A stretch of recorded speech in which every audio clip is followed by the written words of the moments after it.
STAR's Alpha Team, the best of the best. Only the most brave and bold of protectors fill its ranks. These are the go-to members that help protect Raccoon City from the most major threats that are too serious for normal police officers. Chris Redfield, former U.S. Air Force pilot, also an accomplished marksman and trained in hand-to-hand and knife combat. Barry Burton, also a former U.S. Air Force, served as an airman, also has a vast knowledge of weaponry. Jill Valentine, served in the United States Army Delta Force and excelled in bomb disposal.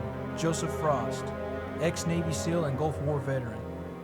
Each member of the STAR's Alpha Team brings years of experience and military excellence to the table.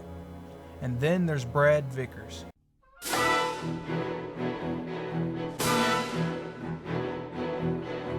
Brad Vickers, STAR's Alpha Team helicopter pilot. Prone to cowardice in any dire situation, his cowardly nature earned him the name Chickenheart among his peers. Has no known military experience. His only contribution to STARS is the fact that he can fly a helicopter. Suffers from necrophobia, which is a fear of any and all things related to death.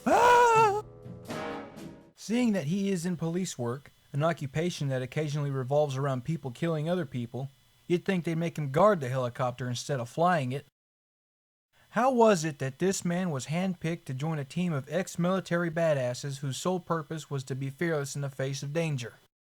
Let's look at his biggest, and probably only, contribution to the team. Brad is a helicopter pilot.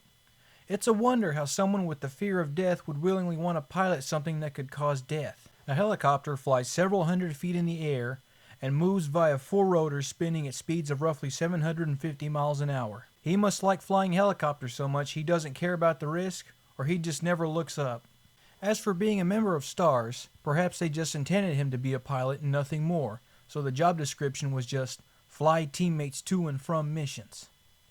That would seem simple enough, and they probably paid him good enough that he'd be crazy not to take the job. Meet new people and help save lives. But they didn't expect his necrophobia to almost be the death of them. As soon as the Cerberus dogs appeared, he kicked the chopper into high gear and hightailed it out of there. For Brad Vickers, any fight or flight situation is a definite flight. He does fly a helicopter after all.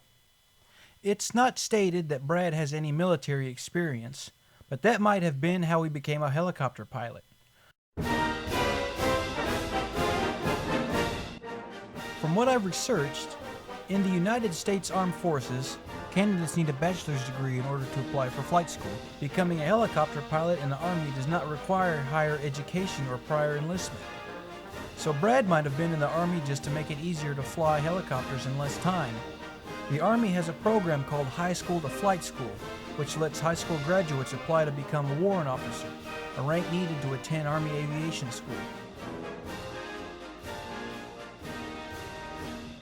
The High School to Flight School program has several requirements in order to become a helicopter pilot.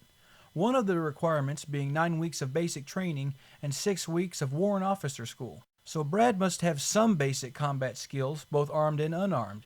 Here's a quick rundown of training techniques soldiers learn in basic training. Unarmed combat, also known as hand-to-hand combat. Non-lethal confrontation between two individuals at short range consisting of punches, kicks, throws, and submission techniques. Armed combat, the use of firearms. New recruits are introduced to their firearms and taught how to use each effectively.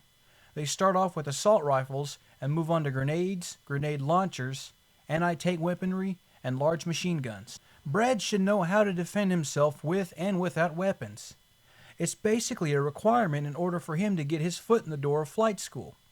He should know where to punch someone to knock them down, he should know where to shoot someone to either kill or incapacitate, and he should definitely have some sense of no man left behind. So why is Brad not the hardened veteran like his fellow STARS teammates?